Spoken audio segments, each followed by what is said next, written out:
any process that encourages a nation to destabilize other nations is not acceptable.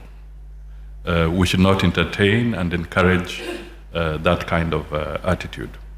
And the challenges that the African continent is facing, a population of 1.4 billion people, 70% of them below the age of 35, is something that we need to look at very critically. And we are not going to find good solutions if we are constantly in a state of instability in the continent.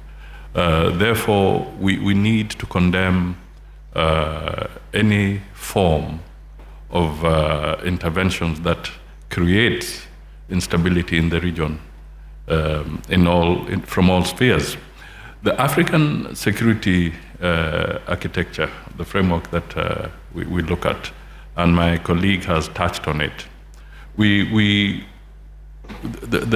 private security undertakers, and I've used the word deliberately, that is undertakers, in every sense of the word, are actually causing havoc because they are not accountable to anybody. It's about what resources they're able to obtain out of these interventions. Now, people who are no longer accountable to any authority, they're there for purely a commercial engagement, are extremely dangerous in terms of the stability of the nations that we talk about. So I strongly feel that the global community needs to take this extremely seriously, because we will not be able to move and face the challenges on the African continent with this continued instability. Over 500 million people in Africa are facing a challenge in one way or the other arising from these conflicts.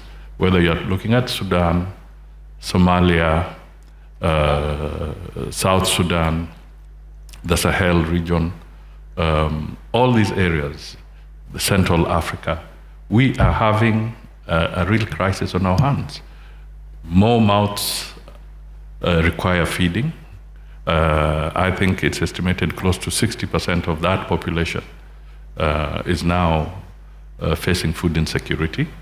Children are not going to school. There's no medical support and so forth. So we need to look at this more holistically so that we can have a rules-based society that will enable governments that are elected to come in and do their best. There's nothing that can replace democratic processes. We need to work towards that. And therefore, I just want to say that we should not encourage any form of aggression in the context of the kind that we saw in Ukraine.